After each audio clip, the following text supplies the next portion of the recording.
Oh, bismillahirrahmanirrahim. Assalamualaikum warahmatullahi wabarakatuh.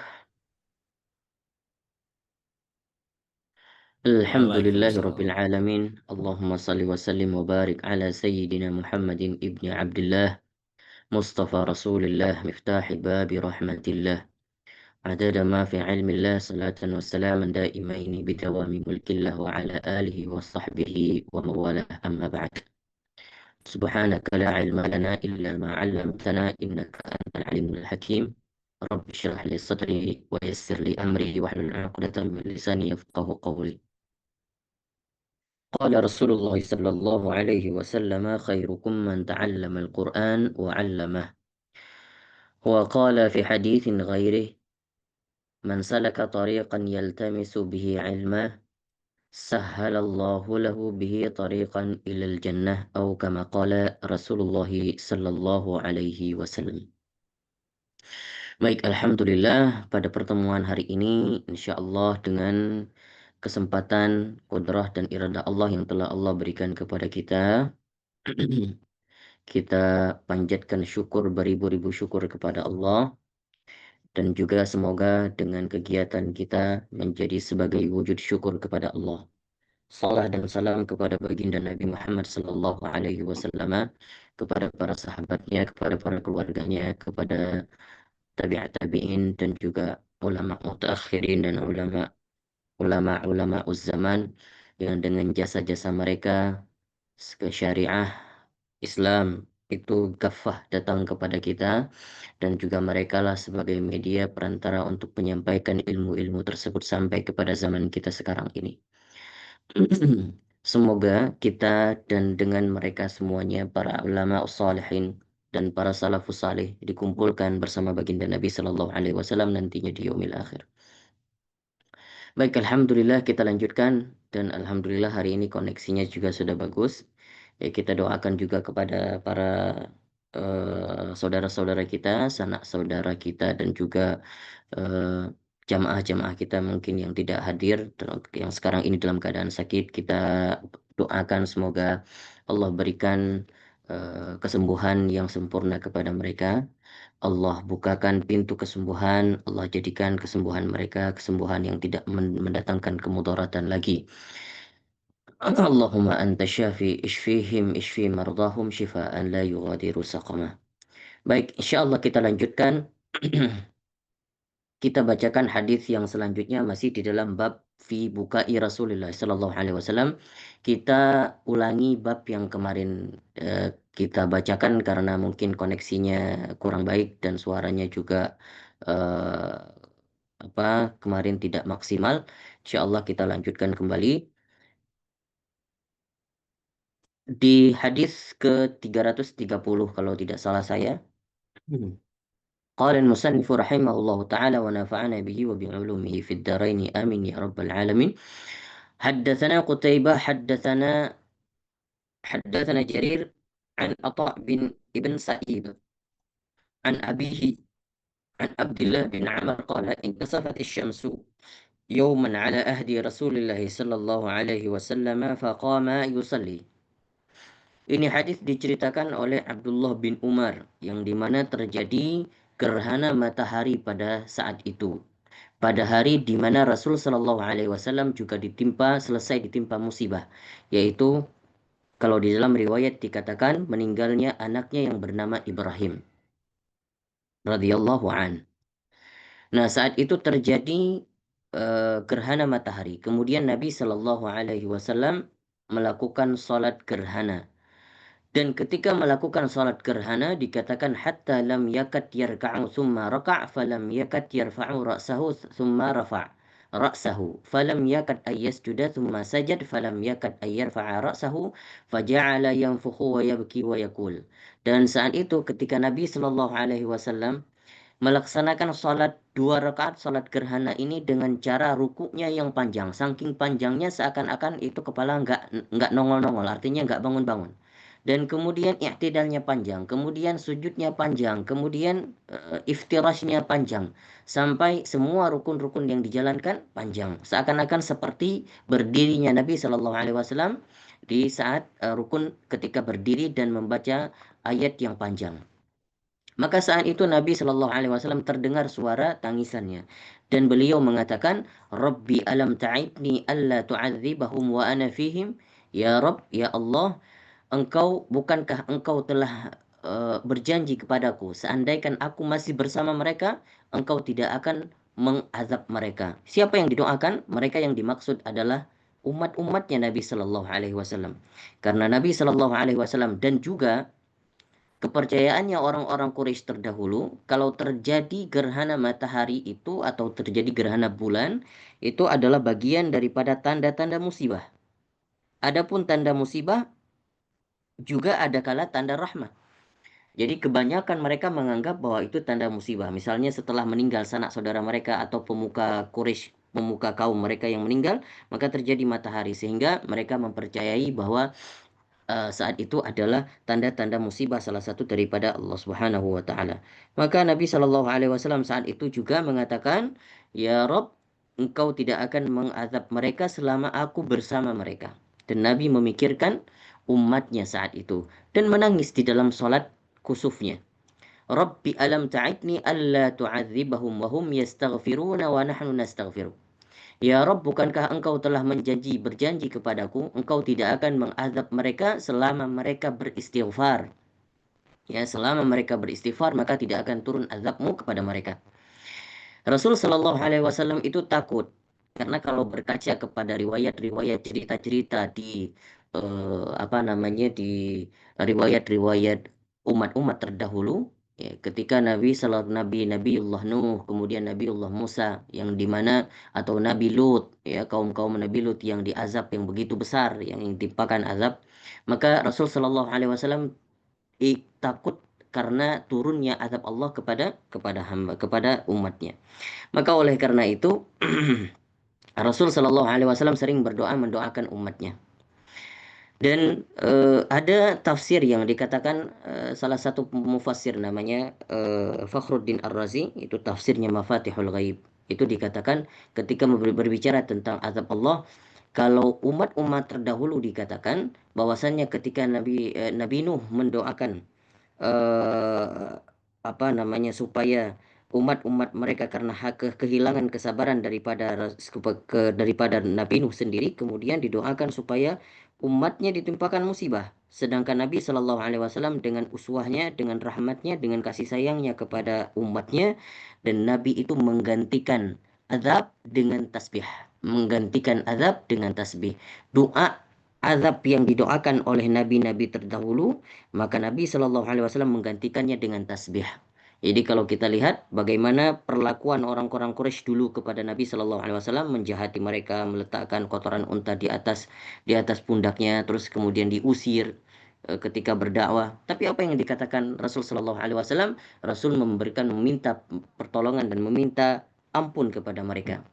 Dan Rasul Shallallahu Alaihi Wasallam mengatakan suatu saat mereka akan timbul kejayaan Islam daripada tulang sulbi mereka. Falamma shalla raka'ataini injalatis syamsu faqama fahamidallahu taala. Maka ketika salat 2 rakaat, terlepaslah gerhana matahari tersebut. Faqama fahamidallah, dan kemudian Rasul sallallahu alaihi wasallam saat itu uh, memuji Allah Subhanahu wa taala, wa athna alaihi thumma qala inna syamsa wal qamara ayatani min ayatillah. Kemudian Nabi Shallallahu Alaihi Wasallam berkhutbah mengatakan bahwasanya gerhana matahari atau gerhana bulan merupakan ayat-ayat Allah, tanda kebesaran Allah. La yang kasifani limauti ahadin, dan dia tidak akan terjadi gerhana karena meninggalnya seseorang atau karena lahirnya seseorang. Faidzan kasafa fafza'u ila dzikrillah. Kalau seandainya itu terjadi gerhana matahari atau gerhana bulan, maka hendaklah kalian untuk menyebut nama Allah. Artinya salat, ya, melakukan salat dan lain sebagainya. Begitulah syariat diturunkan salat gerhana matahari ketika bisa jadi dijadikan sebagai hadis ini sebagai rujukan. Kemudian di dalam riwayat syarahnya dikatakan bahwa ini terjadi pada tahun ke-10 Hijriah, ya, di Madinah ketika Nabi Shallallahu alaihi wasallam saat itu berada di Madinah. حدثنا محمود بن غيلان حدثنا أبو أحمد حدثنا سفيان عن عطاء بن سائب عن إكرمة عن ابن عباس قال أخذ النبي صلى الله عليه وسلم ابنة له تقضي تقضي فاختضنها فوضعها بين يديه فماتت وهي بين يديه وصاحت أيمن فقال يعني النبي صلى الله عليه wasallam. Ini hadis diriwayatkan oleh Ibnu Abbas. Dikatakan bahwasanya Nabi Shallallahu Alaihi Wasallam ya Nabi Shallallahu Alaihi Wasallam saat itu menggendong anaknya, menggendong anaknya. Di dalam riwayat dikatakan ini anaknya Ummu Kulthum yang pernah menikah dengan Sayyidina Utsman dan saat itu meninggal dan Nabi Shallallahu Alaihi Wasallam mengkafaninya dan juga menguburkannya dengan tangannya sendiri. Semua anak-anak Nabi Shallallahu Alaihi Wasallam Nabi yang menguburinya sendiri. فاحتضنها وفوضعها بين يديه فماتت وهي بين يديه وصحت أيمن فقال يعني النبي sallallahu alaihi wasallam atabki 'inda Rasulillah. Saat itu Aiman melihat Nabi sallallahu alaihi wasallam ya meletakkan jasad Kulsum di apa namanya di pangkuannya, kemudian Aiman melihat melihat potret itu, kemudian Aiman ikut menangis. Apa yang dikatakan Rasul sallallahu alaihi wasallam, "Atabkina 'inda Rasulillah?" Apakah engkau menangis di sisi Rasulullah wahai Aiman? Atau apakah engkau menangis padahal Rasulullah bersamamu wahai Aiman? Faqalat, kemudian Aiman mengatakan, "Alastu araka tabki?" Bukankah aku juga melihat engkau wahai Rasulullah menangis? Qala, kemudian Rasulullah mengatakan, "Inni lastu abki." Aku itu bukan nangis, kata Rasul. "Innama hiya rahmatun innal mu'minina bi khairin bi kulli khairin ala kulli hal. Inna nafsahu tunza'u min baini jambihi wa huwa yahmadullah." Ini menunjukkan tangisan Nabi Shallallahu Alaihi Wasallam sebagai rahmat. Di dalam hadis ini dikatakan, aku itu menangis karena rahmat, karena kasih sayang. Jadi jangan duga aku menangis karena kesal terhadap takdir Allah. Karena kalau kita melihat sejarahnya, semua anak Rasul Shallallahu Alaihi Wasallam itu meninggal di waktu belia, ya, kecuali beberapa anak Nabi, yang satunya Sayyidah Fatimah meninggalnya setelah baligh. Kalau yang lain kebanyakan sebelum baligh. Ummu Kulthum juga setelah baligh karena setelah menikah dengan Sayyidina Utsman. Maka kalau kita lihat bagaimana derita yang diderita oleh Nabi Shallallahu Alaihi Wasallam itu sungguh luar biasa, ya. Kesedihan. Maka oleh karena itu dikira Aiman bahwa Nabi Shallallahu Alaihi Wasallam menyesal atas takdir Allah. Maka saat itu Nabi Shallallahu Alaihi Wasallam mengklarifikasi, ini tangisan adalah tangisan rahmah, bukan tangisan kekesalan. Apapun yang terjadi, takdir yang terjadi terhadapku, maka itu takdir yang terbaik, kata Rasulullah. Wa huwa yahmadullah, dan kemudian memuji Allah. حدثنا محمد بن بشار حدثنا عبد الرحمن بن مهدي حدثنا سفيان عن عاصم بن عبيد الله عن قاسم بن محمد عن عائشة أن رسول الله صلى الله عليه وسلم قبل عثمان بن معذوم وهو ميت وهو يبكي أو قال عيناه تحرقان. Dan di hadis ini kata Aisyah radhiyallahu anha, Ibunda Aisyah mengatakan bahwa Rasul Shallallahu Alaihi Wasallam melihat, ya, Rasul Shallallahu Alaihi Wasallam dilihatin oleh Ibunda Aisyah bahwa Rasul sedang ketika itu mengkebumikan Utsman bin Ma'dum. Qabbala Utsman bin Ma'dum wa huwa mayyitun. Bukan, afwan. Utsman bin Ma'dum ini adalah anak daripada kalau tidak salah anak daripada sepupunya baginda Nabi Shallallahu Alaihi Wasallam, Utsman bin Ma'dum. Dan saat itu Nabi sendiri yang mengkuburkan Sayyidina Utsman bin Ma'dum. Wa huwa mayyitun wa huwa yabki, dan Nabi Shallallahu Alaihi Wasallam ikut menangis. Ya, ikut menangis. Dan tangisan Nabi kalau dikatakan di dalam syarahnya, ya, salah satu pensyarahnya mengatakan tangisan Nabi itu sebagaimana ketika ada orang meninggal atau ketika musibah, maka tangisan Nabi itu adalah tangisan sebagaimana Nabi tertawa. Bagaimana kadar Nabi tertawa, maka begitulah tangisannya.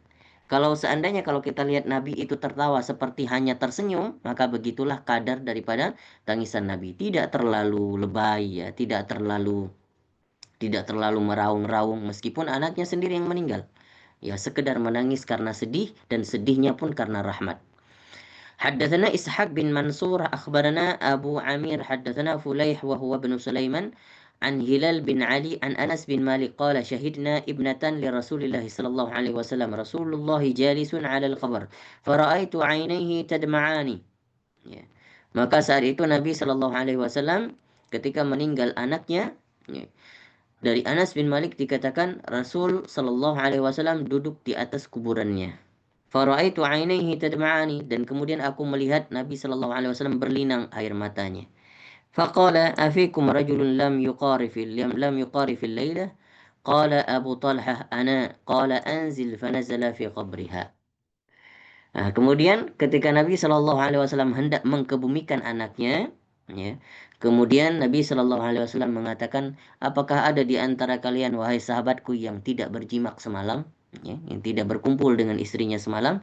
Abu Talhah mengacungkan tangan, saya ya Rasulullah. Maka engkau yang berhak untuk turun ya Abu Talhah, ke dalam kubur. Oleh karena itu, sebagian para fuqaha ya mengatakan ini orang yang habis berkumpul, setelah berkumpul dengan istrinya semalam, itu tidak dianjurkan untuk turun dan menguburkan saudaranya, ya, tapi bukan larangan ini dalam bentuk haram, tidak, ya, tapi hanya sampai derajat makruh saja.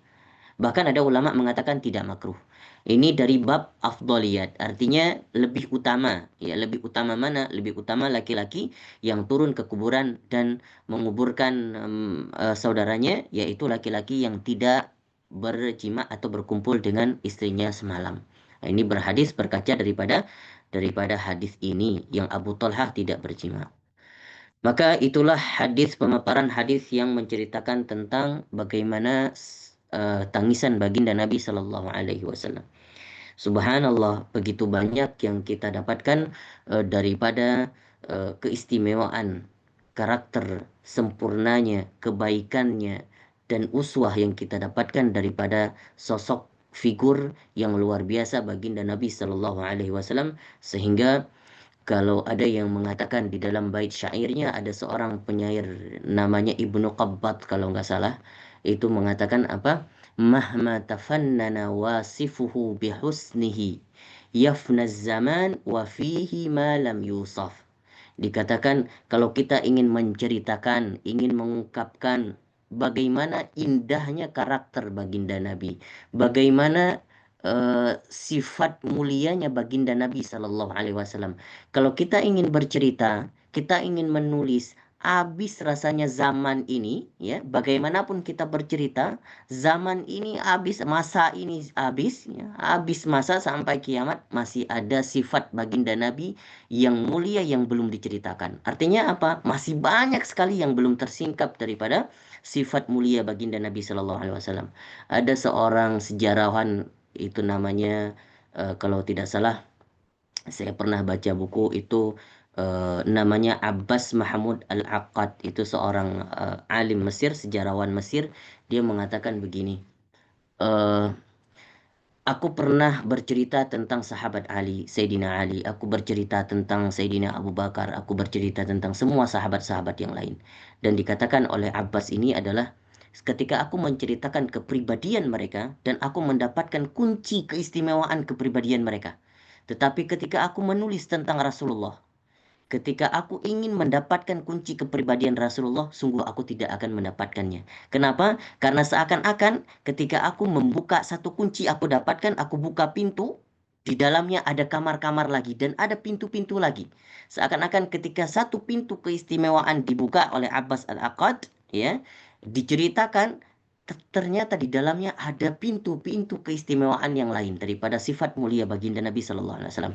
Maka dikatakan tidak akan habis kita ceritakan bagaimana kemuliaan, keindahan tentang baginda Nabi Sallallahu Alaihi Wasallam. Subhanallah. Maka ini kita jadikan maka pantaskah kita sebagai umat yang selalu merindukan mencintai baginda Nabi Sallallahu Alaihi Wasallam, bagaimana rasa cintanya Nabi Sallallahu Alaihi Wasallam kepada kita itu jauh lebih besar daripada kita cinta mencintai diri kita sendiri. Ya, jangan kita katakan cintai Rasul, mencintai kita sendiri. Ya, maka oleh karena itu ada seorang Syekh Ali, seorang apa namanya Ali Jum'ah, Syekh Ali Jum'ah itu mengatakan, ditanyakan kepada Syekh Ali Jum'ah, wahai Syekh, kalau engkau melihat Rasul Shallallahu Alaihi Wasallam hidup sekarang ini dan berpas-pasan denganmu, apa yang engkau lakukan? Kata Syekh Ali Jum'ah apa? Syekh Ali Jum'ah ini seorang ulama Mesir dan beliau adalah pakar ekonomi Mesir. Maka beliau mengatakan, wallahi saya akan lari, kata Syekh Ali Jum'ah. Saya akan lari, saya tidak mampu untuk bertemu dengan beliau, dengan kekotoran diri saya. Mungkin saya hanya bisa menatap beliau dari jauh saja. Saya tidak berharap bertemu dengan bagaimana keadaan saya sekarang ini. Ya, kalau kita lihat ada lagi yang mengatakan bahwasannya bagaimana seseorang, ya, ada ulama itu ditanyakan bagaimana seseorang ketika umat sekarang ini, ya, umat akhir zaman ini, kalau seandainya ditampakkan bagaimana sosok Nabi sekejap saja, 1 detik saja, terus kata ulama itu adalah apa namanya, semua hamba, semua umat Nabi sekarang ini akan beriman semuanya, semuanya tanpa terkecuali. Meskipun mereka melihat hanya sekejap mata, semuanya bakal beriman dan mereka tidak akan menanggalkan iman mereka walau sedetik pun. Semuanya bakal beriman. Dan makanya oleh karena itu kita melihat bahwa ada orang-orang yang mencintai Rasul Shallallahu Alaihi Wasallam di akhir zaman ini, sedangkan mereka belum pernah melihatnya sedikit pun. Bagaimana tidak? Ya, melihatnya saja belum pernah. Bagaimana bisa timbul rasa cinta kepada Rasul Sallallahu Alaihi Wasallam? Maka kalau kita lihat ulama-ulama itu yang mencintai Rasul yang begitu begitu luar biasa, sampai ada dulu para muarikhin, para sejarawan, terus kemudian para penyair yang menceritakan apa namanya, keistimewaan Nabi dalam bentuk kasidah-kasidah itu, dan itu datang bukan karena sebab, bisa dikatakan karena sebab mereka pandai punya skill dalam menulis, tapi juga merupakan ilham. Yang di antara mereka adalah juga pernah bertemu dengan Rasul Shallallahu Alaihi Wasallam di dalam mimpinya, sehingga bisa menulis kemuliaan itu. Maka dibacakan ketika maulid-maulid keistimewaan Nabi. Itu adalah bentuk-bentuk cinta kepada Rasul Shallallahu Alaihi Wasallam. Jadi kita tidak memaknai maulid itu adalah sebagai bid'ah, tapi adalah itu sebagai wujud cinta kepada Rasul Shallallahu Alaihi Wasallam. Karena senantiasa kalau seandainya kita memaknai, membungkus maulid itu dengan cara yang baik, ya, dengan cara yang normal, dengan tidak terlalu berlebih-lebihan, ya, sound horeg dan lain sebagainya, insya Allah semua menjadi ibadah. Maka yang kita bacakan pun sekarang, ya, kita bicarakan tentang Syama'il Muhammadiyah, sebenarnya setiap minggu kita baca maulid 2 kali. Kenapa? Karena kita membawa merenung bagaimana sifat baginda Nabi Shallallahu Alaihi Wasallam dan menceritakan tentang kesempurnaannya. Maka oleh karena itu, subhanallah, kajian kita sebenarnya kajian mencintai Rasulullah dan mencintai Allah. Ya, setelah ini kita lanjut dengan talaki Al-Quran, kita bacakan firman-firmannya Allah. Subhanallah, baik, barakallahu fikum. Ini yang dapat kita paparkan pada hari ini. Insya Allah kita akan lanjutkan di bab firashnya Rasul Sallallahu Alaihi Wasallam. Apa itu firash? Tentang tempat tidur baginda Nabi Sallallahu Alaihi Wasallam. Insya Allah akan kita bahas di pertemuan yang akan datang. Wallahu a'lamu bissawab. Silakan nanti kalau ada yang ingin ditanyakan, ditinggalkan saja di dalam kolom chat. Kita lanjut.